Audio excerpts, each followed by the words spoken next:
Hello everyone, this is part 17 of What If Naruto Trains Seriously, and I hope you guys enjoy this video and to like, to subscribe, to share, and check out the playlist, to see more comment down below. Now let's start the intro. They call me a god. They call me a god. They call me a god. Join my membership, the perks are great. It's in the description. Naruto hummed a little tune to himself as he prepared breakfast, flipping the pancake he was currently making for the final time before taking it off his pan and placing it in a large serving dish and then placing some more batter on. With a large smile on his face, Naruto finished making breakfast, absently he creating a cage bunchen which grabbed onto the serving dish and took it over to the table. Naruto reached into the cupboard and grabbed 2 glasses, walked over to the table and set them down. Another clone came up with a pitcher of orange juice that it had created from the oranges on one of the trees out back, pouring it into the 2 cups. Naruto looked into the fridge, finding the butter and grabbing it along with some maple syrup. He walked back to the table and began setting everything up. "You seem happy." Naruto grinned as he turned around and saw Yuga walking up to him, wearing nothing more than a bathrobe. Her hair was still wet, signifying she had just gotten out of the shower. Naruto took a moment to admire her beauty before he walked over to her.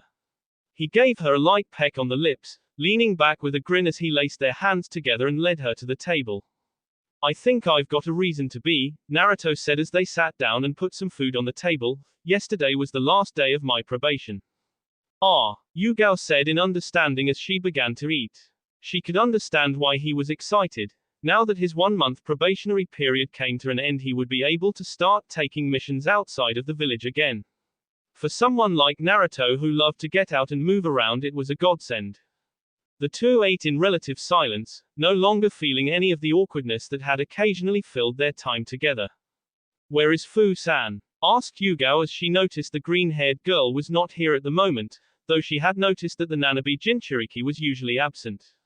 Naruto chuckled. "She stayed over at Shino's. I think she's helping him create a new colony with the Nanabe's power. I swear she's over there more than she is here." "Sounds like someone has a crush," Yuga thought out loud. "It does, doesn't it?" asked Naruto, grinning as he thought of all the teasing he was going to give the two. It would be amusing to watch them squirm, especially Shino, since the boy almost never reacted to anything. The kid was like a brick wall. When the two were finished, Naruto created a cage bunchen that grabbed the dishes and went to wash them. Naruto stood up with Yuga following suit as they walked up the stairs. They stopped at Yuga's door and looked at each other for a moment. "So what do you have planned today?" Naruto asked in curiosity. "I'm still on medical leave for another week, so I was going to spend the day with Anko and Kurenai," Yuga replied. They broke away a little while later and Naruto gave her a large grin. "Have fun then. I'm going to see if there are any missions that will take me out of Konoha, so I may not be here for a few days. You remember how to let people in?" Yuga nodded. "Channel chakra into the 2 circles on the gate to allow it to accept foreign chakra." "Right, I'll see you later." Naruto gave her one last K before heading out. Yuga watched him walk down the stairs with a smile, before opening the door to her bedroom and preparing for the day. Deep within one of his many bases, Orochimaru sat in his bed, gritting his teeth in pain as he began to hack and cough. His body was reaching the limit of how long he could stay in it, having been in for nearly 4 years, far longer than he had originally wanted. However, he had forestalled switching B so that Sasuke could be at the peak of perfection for when he switched.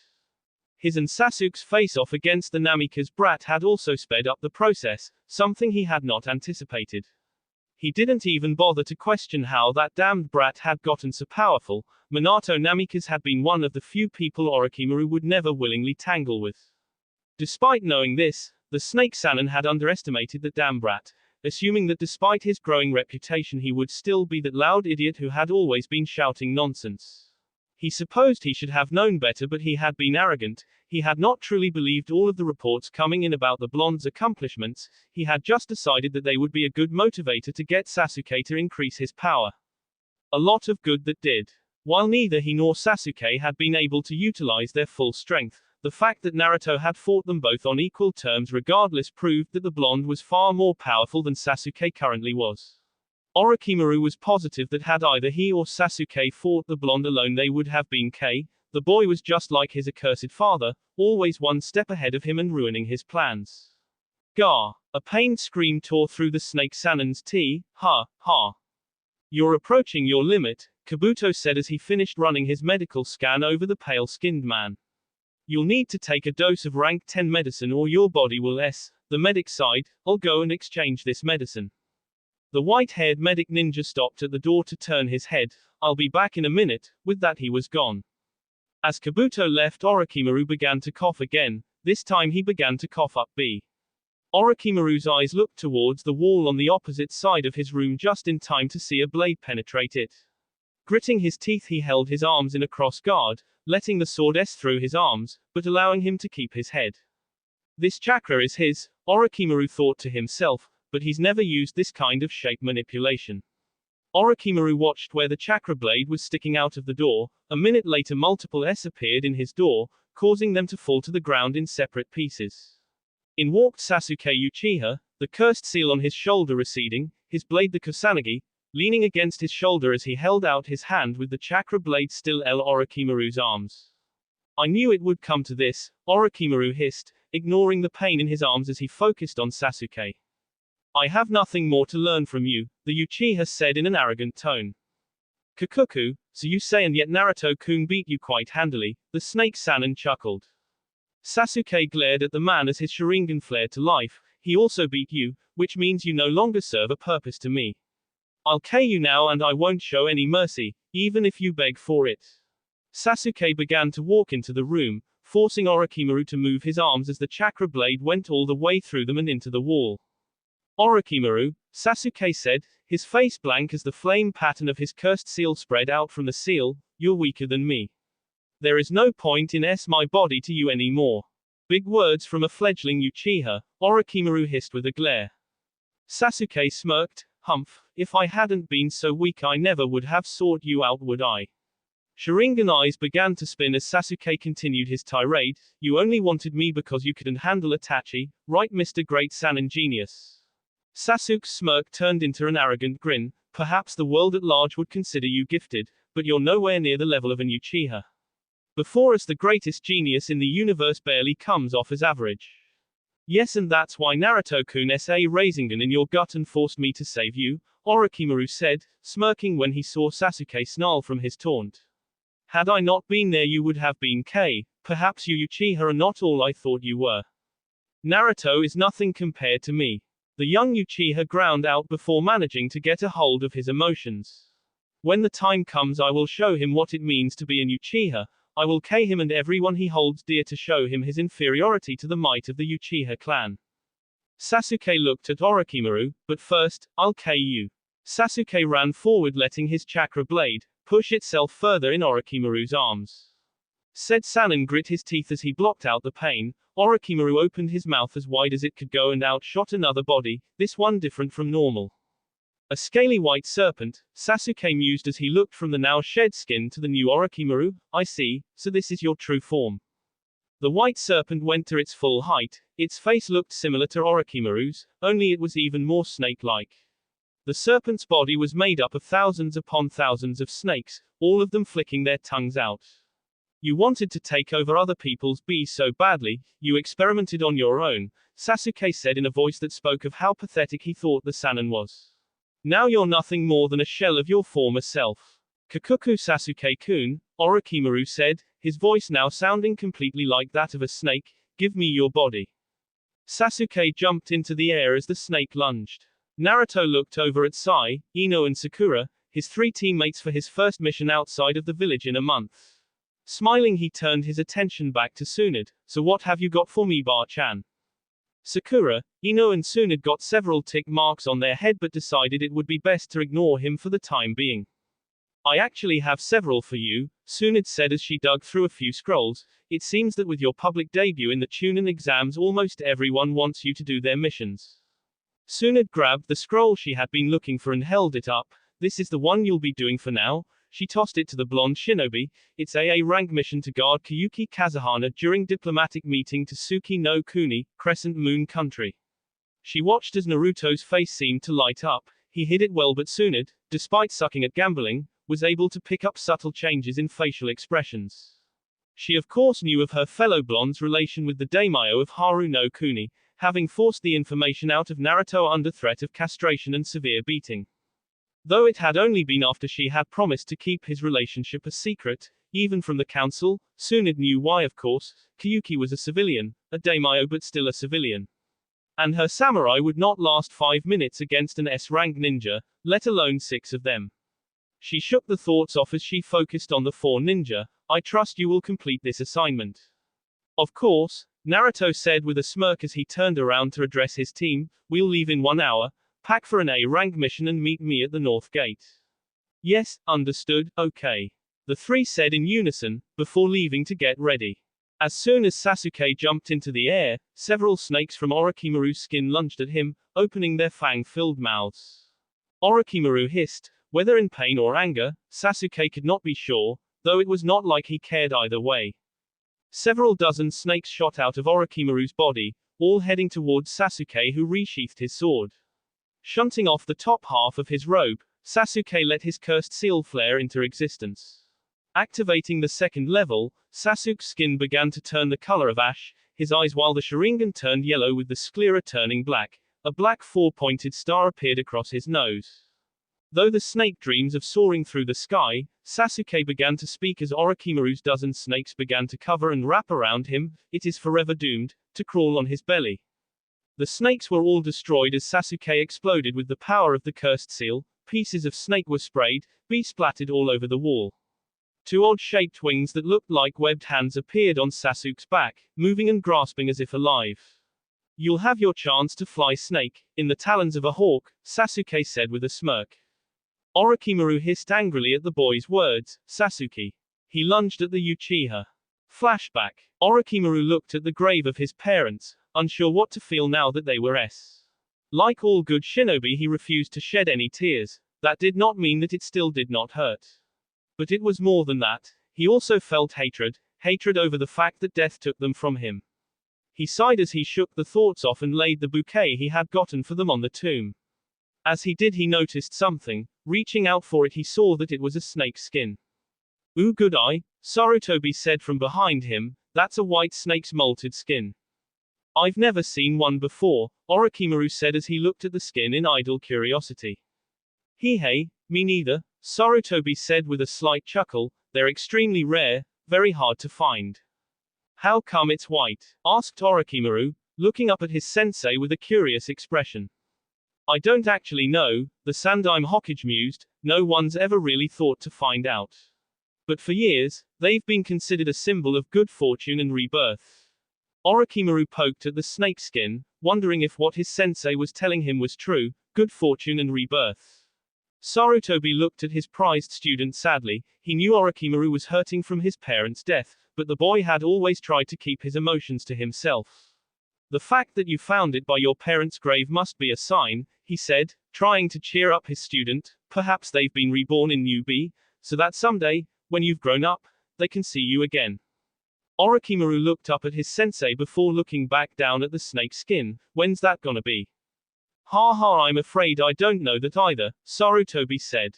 Orochimaru looked at the snake skin. Rebirth, he was unsure if people were reborn after but it was this day, this conversation that ultimately made him decide he would not be in this cycle. He would be eternal. Immortal. Flashback end. Naruto walked up to the palace in Haru no Kuni. He walked over to one of the samurai who snapped into a salute as soon as he saw Naruto. Sir, Kyuki-sama has been expecting you, he said as the door opened. Please follow me. We didn't even give him our passports, Ino whispered to Sakura, sounding slightly confused. Normally standard procedure when foreign ninja were entering a country, they always had to show their passports, and people were even more cautious when dealing with a daimyo, so it was odd they would just let them in like that. Sakura nodded as she whispered back, I know, that's odd, don't you think? The 4 Konoha ninja were led down the hall by the samurai they had met at the door, following a meandering path as they made their way to a set of large double doors with gold embroidery. The samurai knocked smartly 3 times. Come in. The door opened and the samurai ushered the 4 inside. As they walked in, Sakura and Ino marveled at the decor. Everything was gorgeous and just what they would expect of a palace. Long, beautifully crafted columns, golden and blue tapestries hanging from the ceiling. Along the walls were several beautiful paintings done by master artisans, many of them depicting Haru both now and when it had been known as Yuki. Naruto and Sai did not pay any attention to the layout or design of the room, one having seen it quite often for the past several years, and the other did not have the emotional capacity to enjoy it, though Sai did occasionally glance at the paintings. Naruto, on the other hand, focused his attention on Kiyuki, who was wearing the traditional kimono of a daimyo and was currently writing down something on a piece of parchment. The Konoha ninja's escort samurai stood in front of the desk, snapping to attention as he spoke. Kiyuki-sama, Naruto-sama and the other Konoha ninja you have hired have arrived. Ino, Sakura and even Sai felt surprise as they heard the samurai give Naruto such a respectful suffix. However, there was no time to question this turn of events as Kiyuki stood up from her desk and looked at them with a smile. Welcome to Haru no Kuni, Kiyuki said as she moved around her desk. It is good to see you again, Sakura-san. She turned her attention to the blonde in front of her and gave a smile that was meant only for him. Naruto. Sakura, Ino and Sai bowed as protocol dictated, however Naruto like always went against the grain as he walked up to Kiyuki and gave her a smile.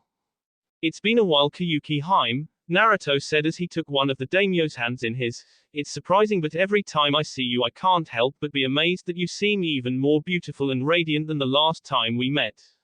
Sakura and Ino gaped at the audacity Naruto had to actually speak with a daimyo so informally. People have been E for less.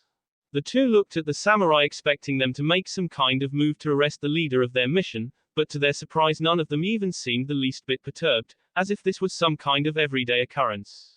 Kiyuki smiled, and you are the same flatterer that I remember from the last time we met. Both of them smiled at their little inside joke. The last time they had met was a little less than a week ago when Naruto had called her, Mei, Yugito and Konan to discuss the situation with Yugao.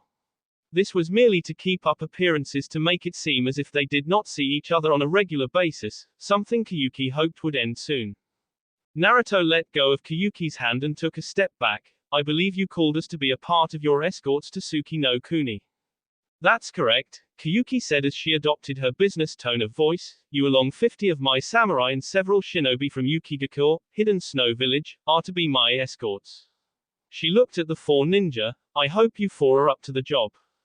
Behind Naruto the other three ninjas snapped her attention. The whiskered blonde looked at Kiyuki and gave her a grin. I think we can handle anything that gets thrown at us. Kiyuki smiled. That's good to know.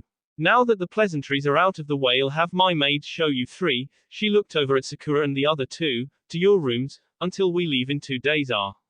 Naruto, she looked back at the blonde. I would like to discuss the arrangements of this assignment in more detail. Naruto offered a bow. Of course Kiyuki-hime. Several women in maid outfits entered the door and escorted a confused trio of Konoha shinobi away. The three cast one last look at Naruto and Kiyuki before leaving. You know, with the way you're acting one would think that you really just wanted me to yourself, Naruto spoke with a grin as they broke away. Kiyuki gave him a slightly mischievous smile. Maybe I did, is there a problem with that? Kiyuki let out an eep. As Naruto scooped her up in his arms, her arms found their way around Naruto's neck as he held her to him. She looked up to see a familiar glint in Naruto's eyes. Not at all Hime, the blonde shinobi said with a smile. Had you not done it, I would have ended up kicking him out myself. So, the gardens? He asked, looking at Kiyuki. Kiyuki thought about it for a moment before offering a smile and a nod. The gardens. She smirked a second later, but first, we need to get the costumes. Naruto looked at Kiyuki and gave her a grin. As you wish. A second later Naruto and Kiyuki disappeared in a swirl of leaves. Sasuke stared at the remains of Orochimaru. The giant snake he had turned into was now sewn up into 8 different segments. He smirked as his cursed seal began to recede, his wings retracted into his back. Sasuke was just about to walk off when he fell to the floor, his eyes widened as it became hard to move. Finally affected a wee. Sasuke looked over to see Orochimaru's head ascending as his body reformed. The humors of these white snakes can even taint the air with their paralyzing venom. Orochimaru's mouth opened far wider than Sasuke had ever seen it do when the Sannin had been in his human form. I am you. You are just a whelp whose jutsu are still too weak to kill me. Orochimaru lunged at Sasuke. Sasuke's Sharingan eyes widened as everything went black. Sakura and Ino found themselves sitting at a very ornate table in one of the dining halls in Kiyuki's palace, eating as they tried to figure out a mystery, said mystery being why Naruto and Kiyuki seemed so close. Don't you find it odd? Sakura wondered as she took a bite out of her salad. I mean the way Naruto and Kiyuki Dono were talking. He seemed so comfortable with her, like they'd been on friendly terms with each other for years. It was something that had been bothering the girl for a while now. If she were honest with herself, she was jealous of Kiyuki for seeming so close to Naruto. She had realized a while ago that the blonde boy who had a crush on her for an untold number of years had moved on. It was a disheartening feeling. I guess, Ino said with a shrug. While she was also jealous, she didn't care as much as her pink-haired friend. But they probably are close. Didn't you and him come here for a mission once? Yeah. Sakura nodded as she recalled her mission back when the country was covered in snow. This place was called Yuki no Kuni back then. Sasuke-kun, Naruto, Kakashi-sensei and I came here to guard Kiyuki, who was going to be filming a movie here under the alias Yuki Fujikas. That had been one of the many adventures Team 7 had been on together. Unlike most teams, hers seemed to always find the most dangerous missions. She blamed that on Naruto's penchant for finding trouble. Well, there you have it, Ino said, causing Sakura to look at her. Naruto is actually considered a hero here, you know. Really? Sakura asked in surprise. She had not known that. Ino eyed her friend with an exasperated look. You mean you don't know?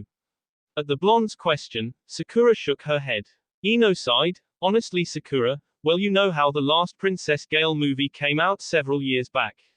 Sakura nodded as Ino continued. Well, the movie was actually turned into an odd, drama, documentary type film. Anyways, in the movie Naruto played as one of the key parts and... Wait, Naruto was in the movie? Sakura asked, surprise clearly evident in her features and voice. Didn't you see the movie? Ino asked. No. Sakura shook her head. I've always been too busy to go and watch movies, so I never bothered. Ino sighed in disbelief but continued her explanation. Well, whatever. Yes, Naruto was in it, you and the others were too, but he seemed to be in it the most. And during the ending credits Naruto had a personal thanks from Kiyuki for saving her country. I'm surprised you never knew this. Sakura flushed in embarrassment. Well, I never watched the movie so. And you never really paid attention to Naruto, Ino said with a teasing grin. Neither did you, Sakura replied as she threw her friend a light glare.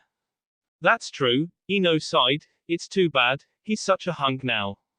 So Naruto's a hero, that still doesn't explain how he and the daimyo are so close, Sakura mused. Well, Ino drawled as she finished off the last bite of her food. You do know that Naruto came here at one point during the 4 years he was absent to film a movie with Kiyuki Dono, right? Sakura scowled. Yes. Her voice denoting to how much she hated being reminded of that particular event. She had not even known about it until the blonde shinobi had come back. However, hearing that Naruto had somehow been convinced by Jiraiya to star in AO vexed her to no end. Do you have to bring that up? Ino grinned. Sounds like someone's jealous. Sakura's scowl increased as Ino's grin widened. I'll admit I'm a little jealous too, after seeing all the positions those two did. You mean you've seen it? Sakura asked in a loud and scandalized voice. Ino grinned as she licked her lips and began to explain in absolutely graphic detail all of her favorite scenes from the Ika Ika movie. By the end of it, Sakura had passed out from a large N, leaving a laughing Ino to drag her back to their room. Sasuke Uchiha opened his eyes and looked around, frowning as he wondered where in the 9 hells he was. The place he was in had no walls, allowing nothing but an inky blackness to stretch far beyond his Sharingan's vision. The floor was made of some kind of white fleshy substance, moving and writhing as if it were alive. Altogether it looked like something his now former teacher might cook up from his overly vivid imagination. Huh? Sasuke mumbled to himself, what is this place?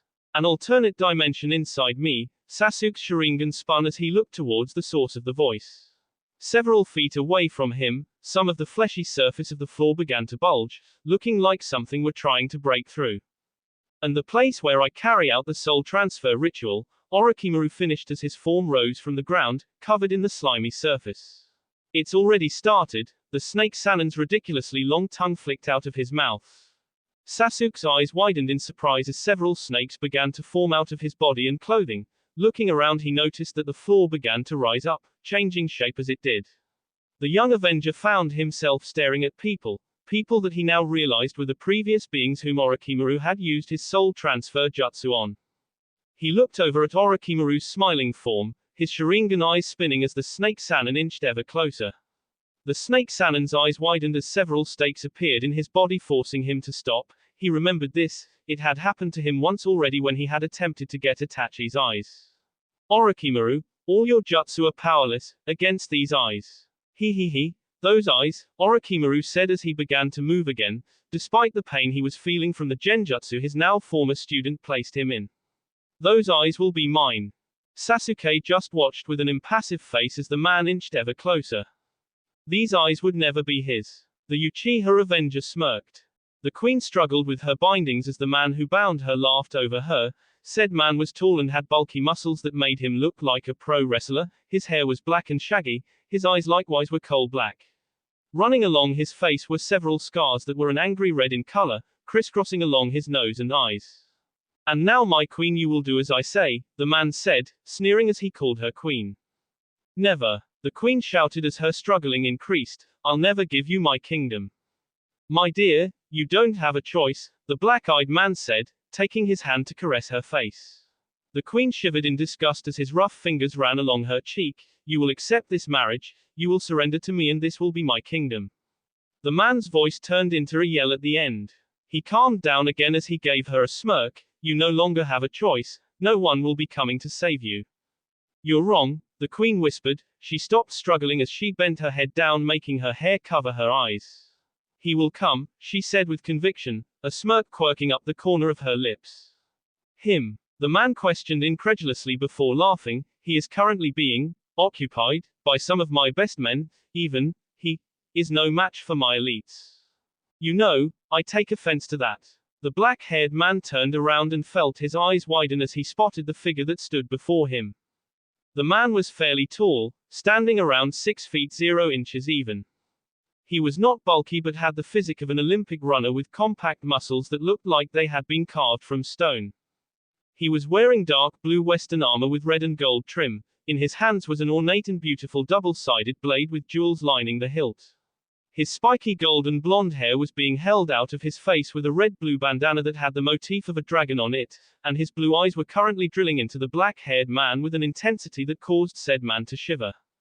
I am impossible. The man yelled, there is no way you could have survived my elites.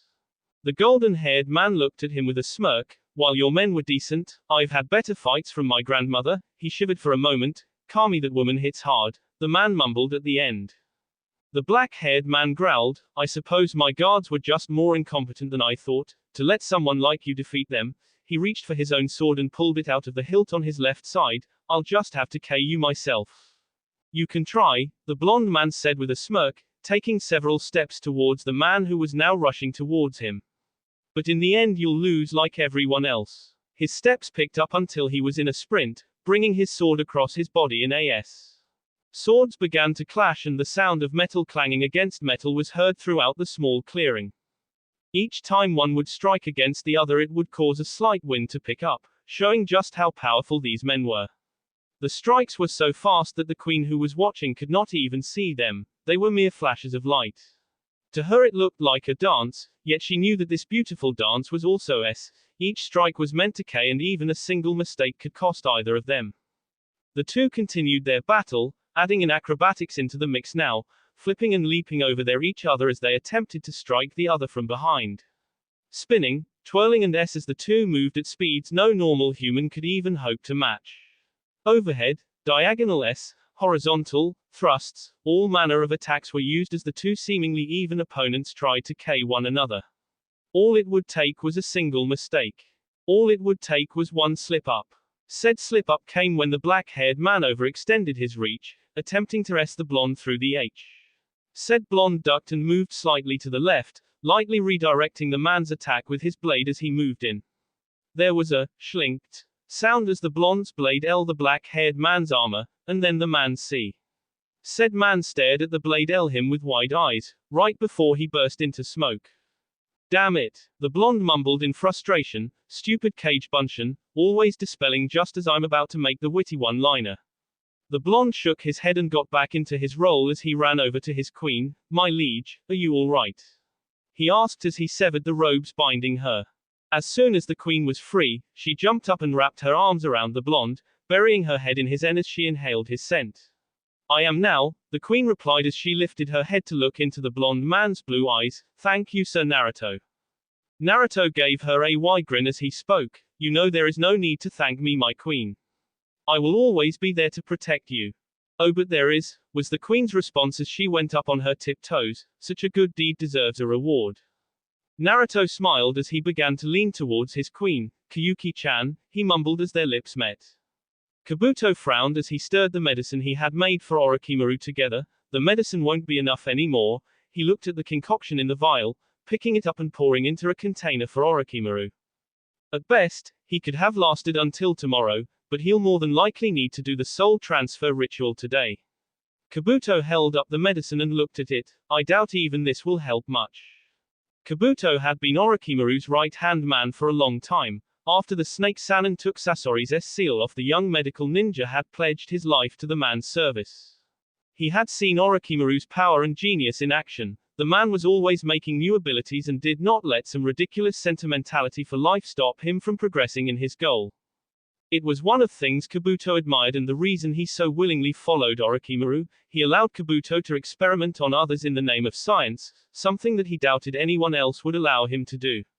That was why he was worried about his master. The man had pretty much let him do as he pleased to the prisoners they had and allowed him to watch the Sannin's own experiments. Still, the silver-haired medical ninja mused, I doubt Sasuke is going to be quick to say yes to something like this. He shook the thought off as he left. It doesn't matter, even someone like Sasuke should not be able to survive the ritual. Kabuto closed the door to the lab and began to walk back towards Orochimaru's chamber. However, when he got close enough to see the door, he stopped and his eyes widened. The door was gone, having been C to pieces, and along the walls and floor was B.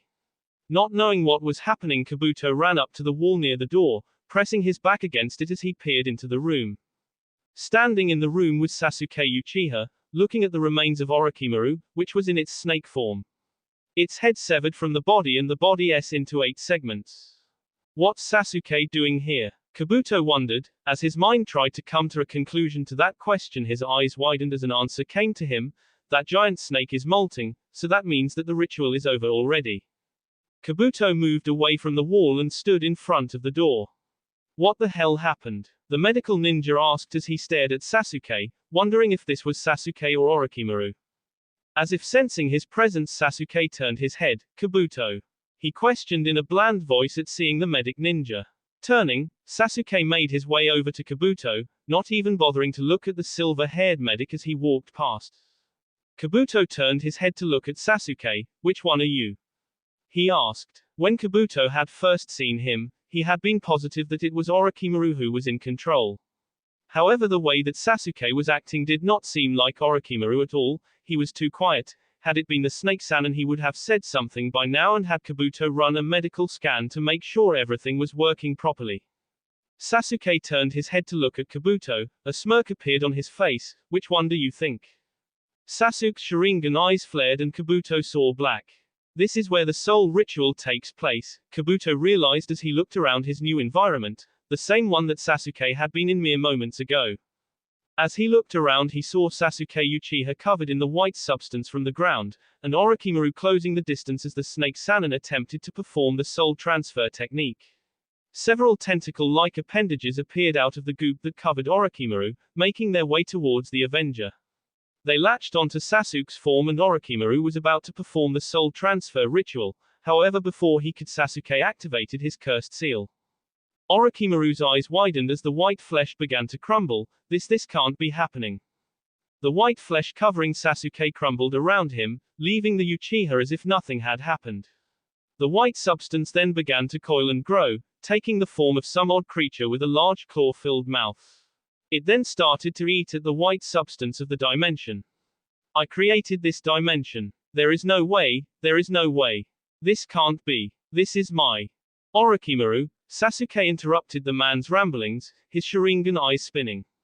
Against my eyes, none of your jutsu. He paused before smirking. Actually, you know the rest. This is horrifying. At this rate Sasuke will, Kabuto paused and corrected himself, is starting to eat away at this dimension. The medical ninja watched as the dimension began to dissolve. Ugh, Orochimaru said as he strained to win against the Uchiha Avenger. I refuse. Orochimaru's eyes narrowed. I refuse to let this happen. I am Orochimaru. I am immortal. Destined to discover the true meaning behind everything. Destined to take control of everything in the world. Orochimaru continued to struggle. I will not here. Kabuto's eyes widened as he found himself back in Orochimaru's hideout. Orochimaru-sama is. He looked over at Sasuke to see the Uchiha Avenger smirking. No wait, it's more like. I've taken over, Sasuke said, his smirk increasing. Kabuto stared in shock at Sasuke as he walked away. Sai stared out at the sea as he sat on the ship that was taking him and the rest of the team he was with Tasuki no Kuni. He turned his attention back to the painting he was drawing. It was a picture of the sea using the perspective of someone sitting on the bow of a ship. However, as his paintbrush moved across the canvas, his mind was elsewhere.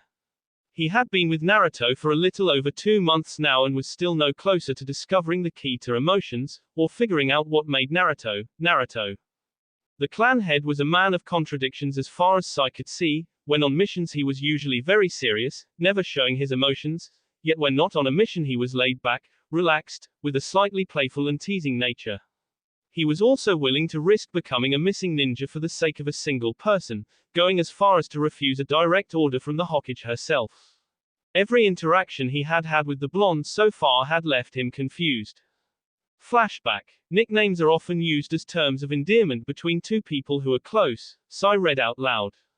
He was sitting in Konoha's general library, looking up information on friendship. Ever since he had his first mission with Naruto, Sakura and Kakashi he had been trying to understand what friendship really was. What in the hell are you reading? Sai's eyes widened in surprise as he looked behind him to see Naruto reading over his shoulder. How to make friends. The understanding to building a bridge of friendship. Naruto said in an incredulous voice as he read the les of some of the books Sai had picked up. Why are you reading crap like this? The blonde shinobi asked. Sai replied with his stereotypical fake smile, I am trying to understand emotions and how friendships works.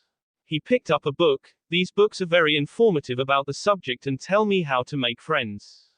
Naruto gave the pale-skinned teen an exasperated look. You won't understand emotions and make friends by reading a book, Sai. In order to understand anything you need to experience something first. So I should do reconnaissance? Sai asked, trying to better understand what Naruto was telling him. No you shush you know what, Naruto pinched the bridge of his nose, you should disregard everything those books tell you, they're not very helpful.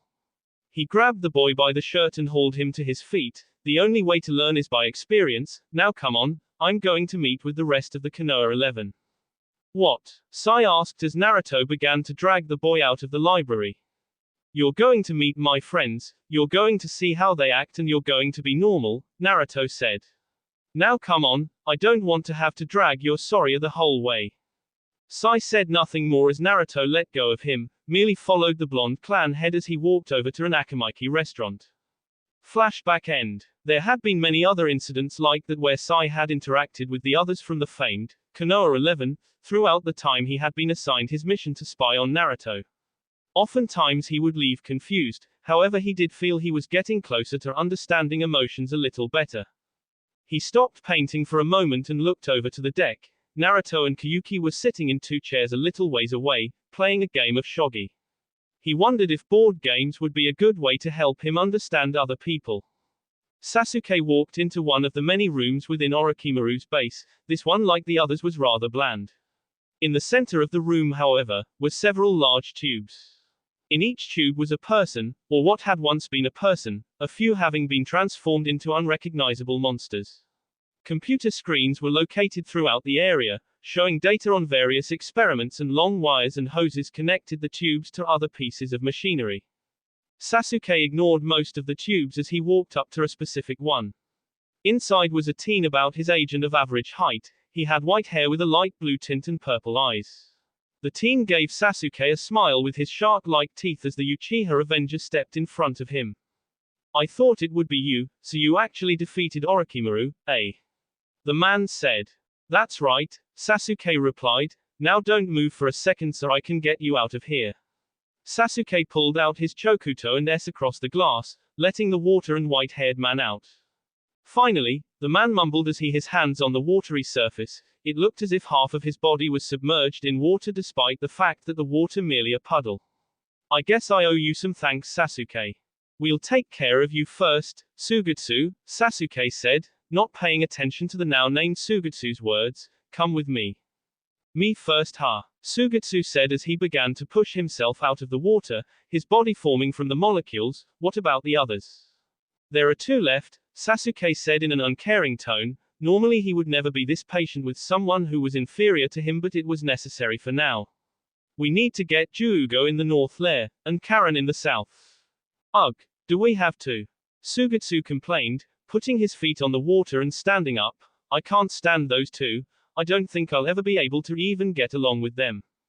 I just need the three of you to cooperate, Sasuke said as if explaining to a child. You don't have to like each other. Well, you did save me, Sugetsu said after a moment, so I guess if that's what you want I'll go along with it. He frowned in thought. So why did you choose them? What do you think of them?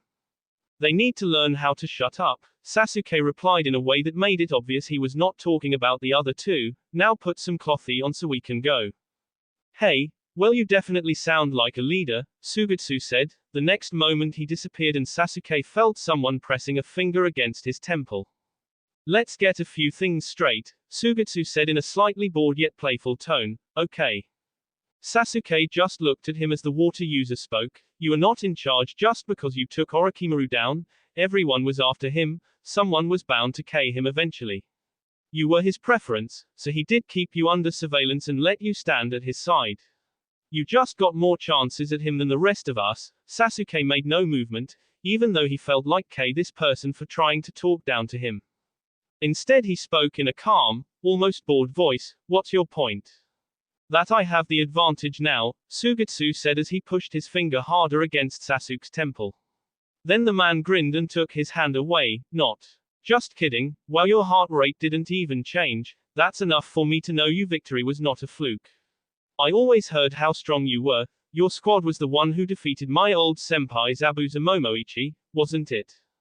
Sugetsu gave Sasuke a shark-like grin. So hey, before we go get them, do you think we could go somewhere else first? There's something I wanted to get. Sasuke said nothing. He needed Sugetsu for now so he would play along. Naruto walked in front of Kyuki as he and the other Konoha ninja assigned to this mission, along with nearly a dozen samurai and 4 Yuki ninja, escorted the daimyo through the streets of one of Suki no Kuni's cities. He and his comrades were walking in a diamond formation around Kyuki, with him in the front, Sakura and Ino on the sides and Sai in the back. As the group continued on, they ignored the various stares and whispers from the people around who had stopped what they were doing to stare. Like all cities in Suki, this one held a festive air. Suki no Kuni had always been considered a great tourist country due to its many forms of entertainment, namely gambling. There were many different casinos here that had all kinds of games of chance. He was sure that Bar-chan would love to come here. Naruto remained on alert as they made their way to the large blue palace in front of them. The gates opened as soon as their entourage came into view.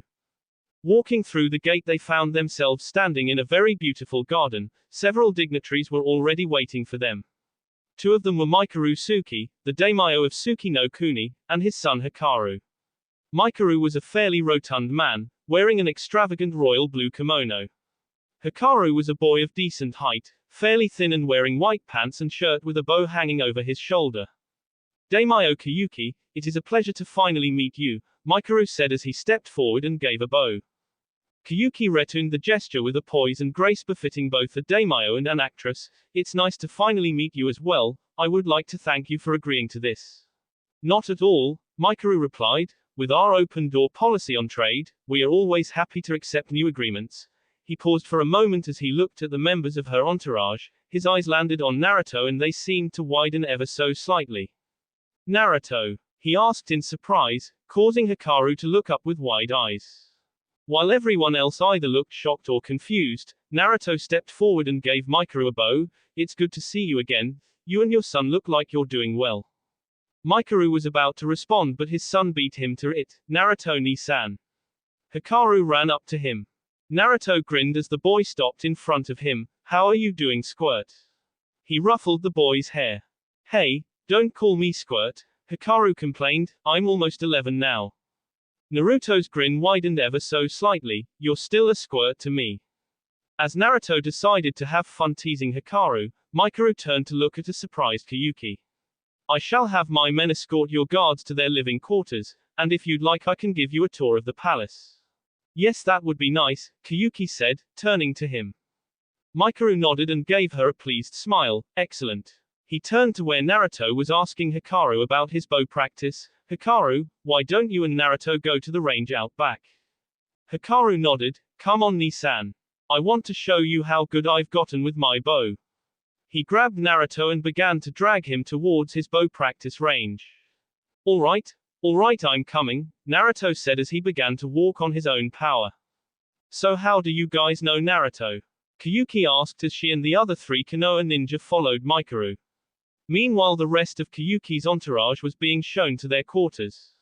Well, you see, we had hired Konoha to send us escorts for our tour around the elemental nations, Mikaru said as Kyuki and the Konoha ninja listened with interest. They sent him and his sensei Jiraiya.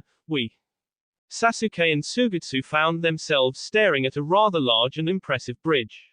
Sugetsu had changed into a purple sleeveless shirt and a pair of grey pants. Around his waist was a belt with several water bottles attached to it, and another belt that currently did not hold anything. What do you think, Sasuke? Sugetsu asked as he turned to look at his black-haired leader. Sasuke did not say anything, merely stared at the name of the bridge, the Great Naruto Bridge. For just a second the black-haired Avenger almost felt nostalgic, almost. Sasuke, let's go, Sugetsu said as Sasuke continued to stare at the bridge. Sasuke cast one last look at the bridge before moving across it. They walked through the now prosperous town of Nami, making their way to the edge of it and into the forest.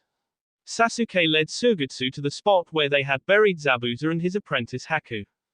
Never thought it'd be all the way out here, Sugetsu said as he moved over to the grave, one of which had the infamous Kubakiri Haucho. The water user grabbed the handle of the blade. I'll be taking this, Zabuza-senpai. He pulled the blade out of the ground. Sugetsu held the blade in both hands, struggling a bit to keep it up. Whoa, this is heavy. So this is the blade of Zabuza, the Kiri no Oni, devil of the hidden mist, the Kubakiri? Sugetsu planted the sword back into the ground when it became too heavy to wield. Can you even wield that blade?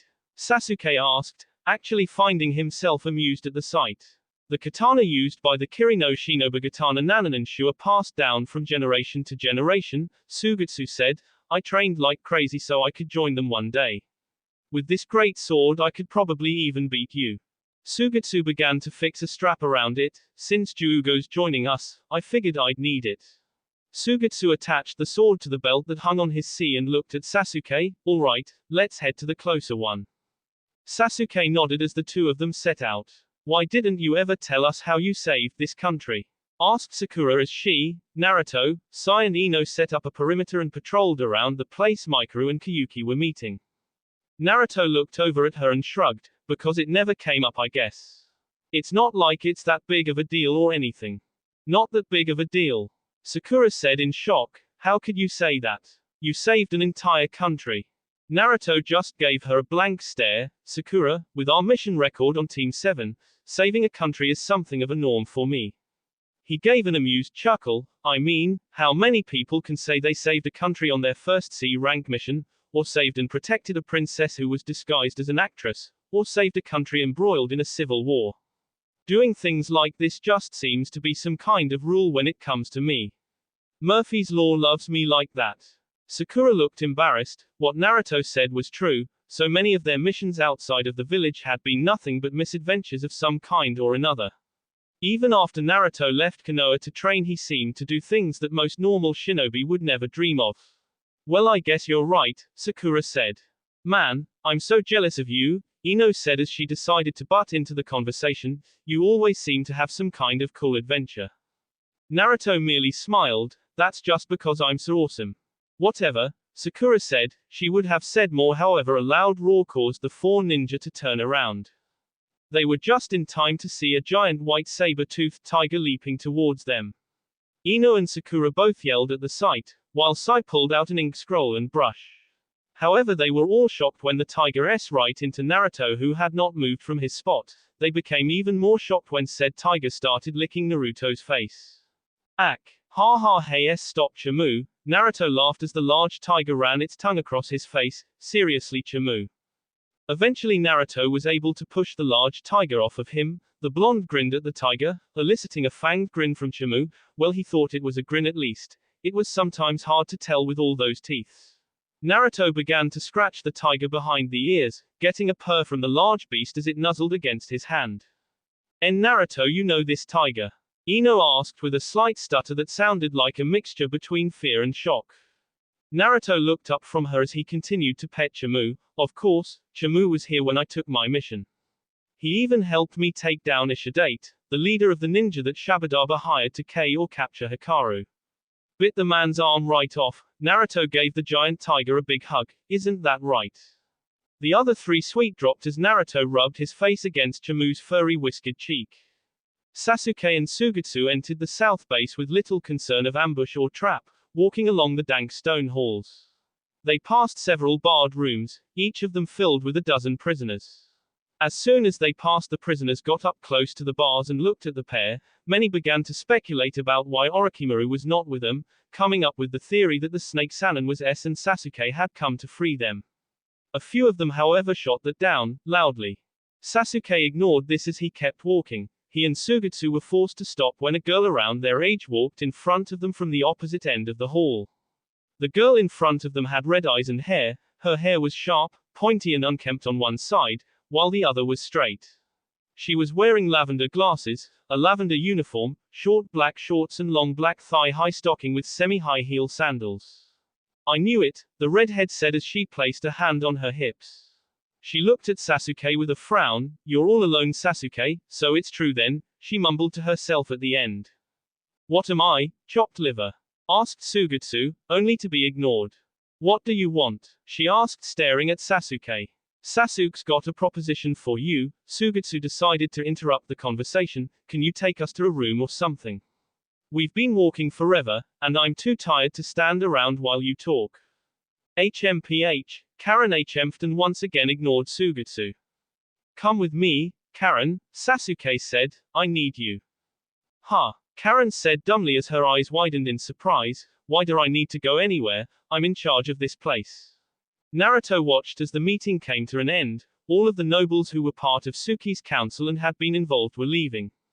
Naruto never understood why a council was truly needed. He had seen the Council of Konoha, was a part of it in fact, and in all honesty, except for a few situations, the council seemed to be more trouble than it was truly worth. Shaking himself of such thoughts, he walked over to where Kyuki was still speaking to Mikaru. He waited patiently until they were done and Kyuki had turned to him before speaking. Kyuki-sama, Naruto said, using a lure appropriate for her rank since they were not alone. I trust the meeting went well. He asked as he held his arm out to her. Kyuki smiled as he took his arm in her own. Our negotiations are proceeding smoothly. Hopefully sometime next week Haru and Suki will have a trade alliance. That's good, Naruto said with a smile. Now that the meeting is over, perhaps you would like me to escort you around the city. Maybe I could take you out to dinner somewhere. He looked over at Mikaru. So long as you and Mikaru Dono do not have any previous engagements. Not at all, Mikaru said. I actually already have plans to go with my son and teach him some of the things he will eventually need to know for when he takes my place. Naruto nodded before turning his attention to the beautiful woman on his arms. So how about it, Kyuki-sama? Kyuki smiled at him, tightening her hold on his arm. I would like that. As Naruto led Kyuki away, neither of them noticed the pair of eyes watching them. Orochimaru's out of the picture now, Sasuke said as he and Sugetsu sat on a couch in one of the few recreational rooms, Karen standing a little ways away from them. What are you gonna do with all the captives? Karen asked as she spread her hands out in front of her. Sugetsu, go free all the prisoners, Sasuke ordered. Wah. Hey, still acting like the boss, eh? Sugetsu chuckled as he interrupted Karen, though he still got up and prepared to do as asked. Don't you dare, shouted Karen as Sugetsu moved towards the door. There's no reason to keep them around, Sasuke said in an uncaring manner. What would you do with them? Karen did not answer right away as she watched Sugetsu leave. I refuse. Besides, I'm not under any obligation to follow you around, you know. Quote, comma, dot, quote. Sasuke looked at her, deciding on the many options that presented themselves to get her to go with him. Fine, Sasuke said at last, if you feel that strongly then I'll find someone else. Karen looked at him as she backed away, pressing herself against the door as her hand came up and locked it. I'll come, Karen said in a soft voice, now walking towards Sasuke as she took off her glasses, setting them on the couch as she sat next to him. If you really want me to, Karen said, a pouty expression on her face, I'll go with you. Sasuke actually found himself getting confused at the near 180 change. What's with you? You changed your mind pretty quickly. He found himself backing away a bit as Karen leaned into him. I was just thinking about how tired I am of standing guard, Karen said as she continued to lean into him. She stopped for a moment when she heard a rattle at the door. She looked at it before turning back to Sasuke. Would you back off? Sasuke asked in an annoyed voice. We don't have to take that stupid Sugetsu either. Karen ignored his words as she continued closing in. All we need is each other. Before the redhead could get any farther, the door was open. Karen jumped away from Sasuke as Sugetsu walked in. One of his arms was now bulging with muscle as he used his control over water to change his muscle structure. Let's get out of here, Sasuke, Sugetsu said as he leaned against Kubikiri. Karen clearly doesn't want to come. Actually, she's changed her mind, Sasuke said. I didn't say that. Karen said loudly as she put her glasses back on. I'm headed in the same direction that you two are. Purely coincidence. Oh really? Lucky us, Sugetsu said. I guess you'll be with us for a little while then. Just a little while, Karen said as she adjusted her glasses. Sugetsu shrugged as his arm changed back to normal. So Juugo's the last then. Wa Juugo, Karen said in surprise and a little fear. You want his help too? What do you care? Asked Sugetsu. I thought you were just along for the ride. Why yeah, I am. So what? You wanna go? Come on. Within a dark room, one figure was crouched down, his face in his knees. Yeah, girls are definitely better. Wait, no, guys. Guys are better, eh? Nah, girls, or actually guys. Kayuki smiled as she and Naruto ate at one of the many restaurants found in Suki no Kuni. You know, you neglected to mention that you saved this country the last time you shared stories of your adventures. Naruto laughed. Well, it happened after we made that movie. After that it never really came up. We were too busy doing other activities to be concerned with me telling you stories. Kayuki blushed as she thought about the activities he was talking about. That's true, she took a bite out of her food. Looking up at him she smiled. Since it came up now, why don't you tell me about it? Mikaru gave an overview, but he's not a very good storyteller. Naruto gave a large grin as he finished the cup of sake he had. I think I can do that. You see, it all started when me and Ero-sensei got a message from Konoha asking us to escort Mikaru and his son around the elemental nations. Kayuki spent the rest of their time at dinner listening as Naruto told her how he and Jiraiya had defeated Shabadaba and the ninja he had hired to take of Suki no Kuni. Sasuke, Karen and Sugetsu were walking through one of the many barren wastelands of Suchi no Kuni, Earth Country, while Sasuke and Karen were walking. Sugetsu had his hands on his knees as he panted, sweat rolling down his face as the sun burned overhead. He pulled out one of the many water bottles from his belt and began to drink, needing to keep himself hydrated since he would quite literally evaporate if he didn't. You're so lazy, Karen yelled at Sugetsu. The North hideout is still a long ways away. I thought you were headed somewhere else, Sugetsu said, his tone uncaring and bored. Why don't you just leave? I've already got enough crap to deal with. I just remembered I have business here too, Karen said, trying to come up with an excuse so she could stay next to Sasuke. I need to stop by there first. Yeah right, Sugetsu said, taking another sip of water. Sasuke just sighed as the two continued to argue. He was beginning to regret this decision. Naruto stared out of the window as he lay in bed, absently stroking Kayuki's hair. It was night time now and he could see the stars shining outside as the moonlight streamed through the window. He looked back down at Kayuki, who was peacefully sleeping on top of him, the bed's covers only covering up to her hips, allowing him to see a sight he would never grow tired of. I'm lucky security here is so lax or I would have never been able to sneak into her room like this, the blonde thought to himself as he brushed a few stray strands of hair out of Kyuki's face. Naruto-kun, Kyuki mumbled in her sleep, burrowing her face into his muscled sea. Naruto held in a snicker that threatened to escape his tea, not wanting to wake her up. She was going to have a long day of meetings ahead of her tomorrow, hopefully they would be able to finalize their treaty. Sighing to himself, Naruto grabbed the covers and pulled them up so that Kyuki was adequately covered. He wrapped his arms around her and pulled her as close as possible. Letting his eyes droop, the blonde let sleep claim him. Phew. Time for a break, Sugetsu said as he sat down right where he had been standing, pulling out another water bottle. Get up, you slacker, Karen yelled as she turned to the exhausted-looking Sugetsu. We're practically there. When Sugetsu did not get back up, Karen began yelling some more. It's that katana. It's too heavy. Just drop the damn thing so we can go. Guys, Sasuke said, not looking at them as he spotted something. They both turned around to see Sasuke staring at a prone figure in the typical garb Orochimaru's scientists wear. The three walked up to him. Karen looked him over as she lifted his head. He came from the North Hideout, she determined. He's still alive. What happened? Asked Sasuke as he saw the man's eyes open. Essays, Uki, Yuke, Iha, the scientist said in a rasped breath. Please, save us.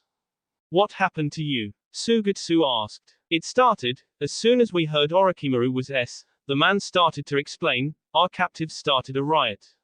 At this rate, the man started coughing as he drew a shuttered breath right before he Ah crap, Sugetsu complained. Normally he would not have a problem with death, but the man had not even given him any information before it happened.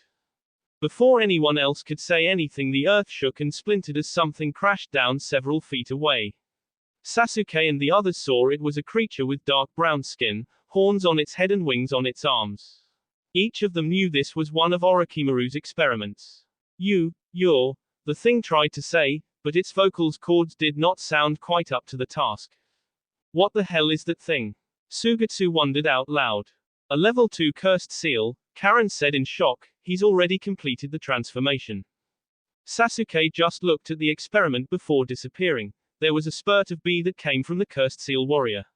As the man began to transform back into a human, Sasuke appeared behind him, his sword out and B dripping from it. As the man fell and Sasuke resheathed his sword with a shink sound. That's the North Hideout up there, Sasuke said as he looked up at the tower-like structure. Hurry up and help me find Juugo. Naruto, Sakura, Sai and Ino walked up to the front gates of Konoha. Walking over to the two Eternal Chunin Izumo and Kotetsu, the blonde shinobi presented their papers. Well, look who's back, Izumo said as he grabbed the papers and read them over. So I take it the mission was a success. Of course, Naruto said. You expected anything less. Kotetsu chuckled. I heard your mission was to guard the daimyo Kyuki Kazuhana. You heard right, Naruto said as he got the papers back. You know, I saw that movie you two were in, Kotetsu said with a lecherous grin. Did you two put those talents I saw to practice? Sakura and Ino held intense blushes at the thought of Naruto and Ino ended up getting an as she had seen that movie and several images passed through her head. Naruto sighed. Somehow I get the feeling that movie's gonna haunt me for the rest of my days. He shook his head. Whatever, anyway, I'll see you guys later. We need to go and report to Bar-chan. Naruto turned to his team. Why don't you guys head home while I go and give my report? Ino and Sai nodded before leaving, however Sakura stayed with him. I need to talk to Tsunade Shosho anyways, Sakura said, so I think I'll accompany you. Naruto shrugged. Sure thing. The two of them began making their way to the Hokage Tower. You're late, Tsunade yelled as she turned to look at Jiraiya. Where the hell were you? Now take it easy, Tsunade, Jiraiya said as he raised his hands defensively. He was about to say more when Naruto and Sakura walked in. Hey Naruto. How have you been? He asked, glad for the distraction from Tsunade's glare. Ero-sensei, Naruto said with a raised eyebrow. What are you doing here? Ah, Naruto, Tsunade said as she turned her attention to her fellow blonde. I take it the mission was a success. Naruto smiled and gave a nod. Yes, Kyuki had been successfully escorted to Tsuki no Kuni and protected throughout the trade negotiations. Naruto gave them a brief report on what had transpired. Tsunade nodded. It's a good thing that you came back when you did. There are important things we need to discuss. Naruto sensed the shift in the atmosphere as Tsunade sat down and knew that whatever she had to talk about was serious. He straightened himself as his eyes went from the typical vibrant blue to an icier shade as all emotion left his face and went into what Tsunade had taken to calling his mission face. What is it you wish to talk to me about, Hokage-sama? Naruto asked. Information has been coming in from other countries, Tsunade began, a serious expression on her face. I wanted to discuss it with you. Naruto frowned as he looked over at Jiraiya. The man held a grave expression, something that was rare and only used when something big happened. What information are you talking about? The blonde clan head asked. Orochimaru is Tsunade said, and it seems that Sasuke Uchiha is the one who killed him. Sakura's eyes widened in shock, however Naruto's narrowed as his mind went several thousand miles a second. From what I remember when I fought the two of them, it was obvious that Sasuke, despite gaining strength, did not have the power to defeat Orochimaru. I doubt he gained enough power to do that in the short amount of time since our little scuffle. That means that he killed Orochimaru when the Sannin was at his weakest, when the Snake Sannin needed to do the transfer ritual. Now that Orochimaru is Sasuke's next step will be, Naruto looked over at Jiraiya. How accurate is this information? I know for a fact that it's true, Jiraiya said. My most reliable source confirmed it. Then he's going to come back to Konoha, right? Asked Sakura, hope in her voice. Naruto snorted, causing everyone there to turn their attention to him. Sasuke coming back to Konoha. The whisker-marked blonde shook his head. I highly doubt that. Sakura looked over at Naruto in shock. Sasuke, Sugetsu and Karen looked towards the entrance to the north hideout. It was littered with Orochimaru's experiments, all of them in their cursed seal forms and all of them looking ready to kill. The guards, they're all Karen said as she used her chakra sensing abilities to look for anyone who was not under the seal's influence. Who boy, how are we supposed to know which one's Juugo? Sugetsu wondered as he looked at all the creatures. Sasuke. Sasuke looked over at Karen. Karen, is Juugo in there somewhere? Hold on, just give me a second, Karen said as she held out her hand a sign. She closed her eyes as she tried to find Juugo's signature within the mass of cursed seal warriors. He's not in there, she said at last. Hey, that means we can go nuts on 'em, right? Sugetsu asked with a grin. Whatever, let's just find Juugo, Sasuke said as he held out his chokuto. Alright, Sugetsu held up Kubakiri Haucho, readying himself for battle. Let's go, Sasuke said. The two shinobi charged. Weef. Sugetsu leaned on the large cleaving sword. He looked out at all of the people now lying in pools of their own beef, feeling rather pleased with himself. Hey. The two turned to see Karen holding up a set of keys. I found the keys. The three made their way into the base and began walking down the hall. They were soon forced to stop at a four-way hall. Karen, lead the way, Sasuke said. Why are you doing this, Sasuke? Karen asked. Sasuke just looked at her as Sugetsu spoke up. Just find him, would ya? You're always bragging about your ability, try actually using it. Karen gave Sugetsu a withering glare but turned her attention to the task at hand. That way, Karen said, pointing down one of the four hallways. Finally, Sugetsu mumbled, turning towards the hall and beginning to walk down it. Sasuke made to follow but Karen grabbed his arm and began dragging him down a different hallway. What are you? Sasuke began, only to be seen off by Karen who had turned to look at him, a blush staining her cheeks. He's really this way, she said. Let's hurry, Sasuke. Sasuke sighed in frustration. Why did you lie? Now Sugetsu's going the wrong way. Karen turned around and continued to drag him as she spoke. Sugetsu's just an obnoxious jerk. I can't stand him. Now come on. Let go of me, Sasuke said as he tried to break her surprisingly strong grip. I can walk by myself. You know that cursed seal seems to turn everyone who uses it into freaks, Sugetsu said as he walked down the hall, unaware that he was alone. Sasuke, does that happen to you when you use it? He waited for a moment and after receiving no answer turned his head. Hey, I'm talking to why? He blinked when he saw no one following him. Sugetsu clenched his fists as he realized what happened. That be. Is this it? Asked Sasuke as he stared at the door. It was made of some kind of sturdy metal, had 4 locks keeping it shut and 2 chains in a crisscross position as added insurance, in order to keep the man they had come for from breaking out. Yeah, Karen said, Juugo's in here. She walked up to it and placed a key in the first lock, unlocking it and each one after one by one. That's the last one, she said as she moved her hand to grab and open the door. Only for Sasuke's hand to grab it first. I'll go in, Karen, stand back. Sasuke opened the door and looked inside, only to come face to face with Juugo beginning his transformation. Jackpot! Juugo screamed as the flame-like patterns for his curse seal began to spread across him. Your S. Juugo began to run at Sasuke, looking intent on S, the black-haired Avenger, into a pulp. Sasuke ignored Karen's cry of, watch out, as he crouched down and placed a hand on his chokuto. Juugo rammed Sasuke into the call, causing it to crack as a cloud of dust expanded over it. Gay ha ha ha ha. Juugo laughed in glee, half his face covered in the cursed seal. I'm not done with you yet.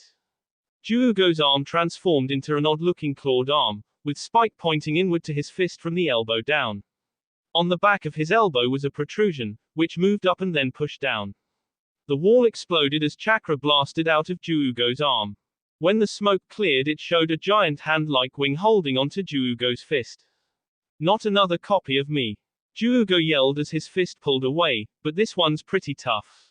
Juugo noticed that Sasuke only had half of the transformation up, just enough to have protected him. He can even do partial transformations. He must have good control over the cursed seal. I didn't come here to fight you, Sasuke said as he looked up, one eye black and the other yellow. I need to discuss something with you, Juugo, that's all. Juugo ignored Sasuke's words as he charged. He's strong, the strongest since that other copy, Kimimaro.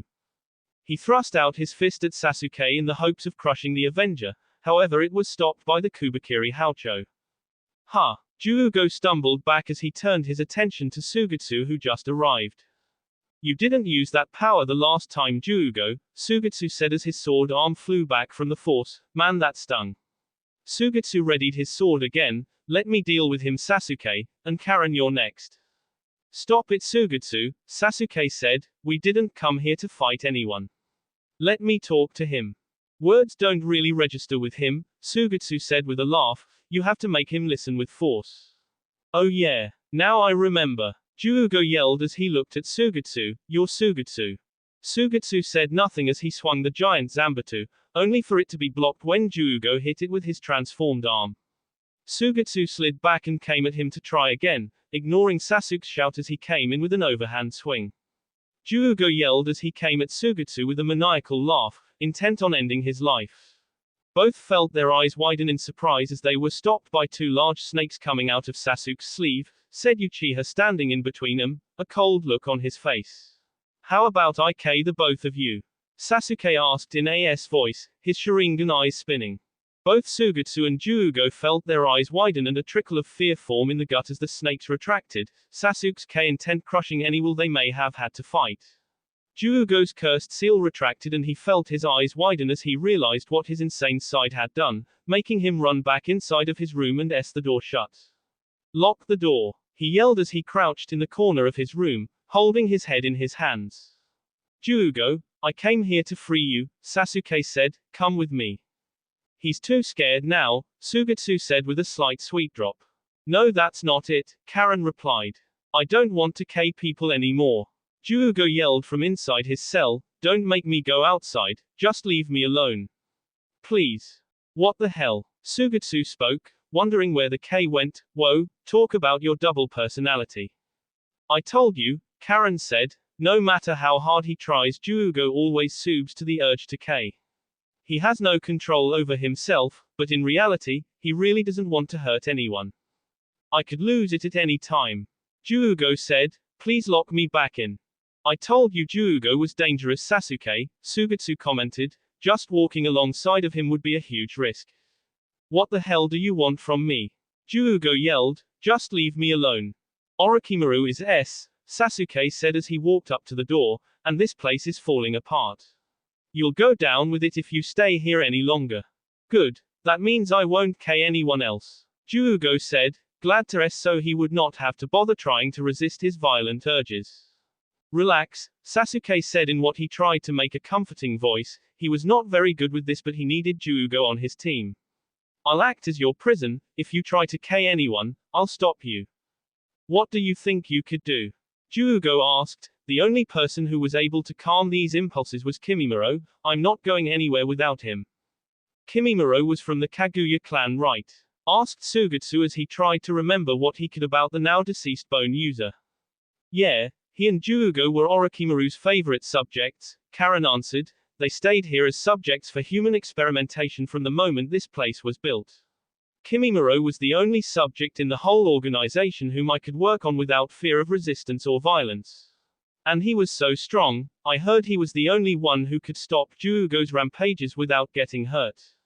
But isn't he? Sugetsu was unsure whether he should say yes, since he did not know what Juugo would do if he knew. Sasuke had no such compunctions, however. Juugo, Kimimaro is S. He is fighting for my sake. Within his cell, Juugo's eyes widened in realization. He is, for you. Then that means you're. Juugo remembered when Kimimaro had come here telling him that he had to leave, that he was going to get Sasuke.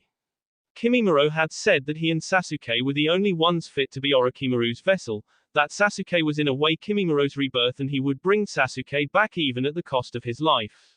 Juugo stood up and moved over to the door, opening it, agreeing to come with Sasuke. Sasuke looked at the three people he had gathered as they stood outside of the North hideout. Gathering the three of you completes our platoon and the first stage of my plan. Sasuke had been waiting for this, the day he could begin his plan.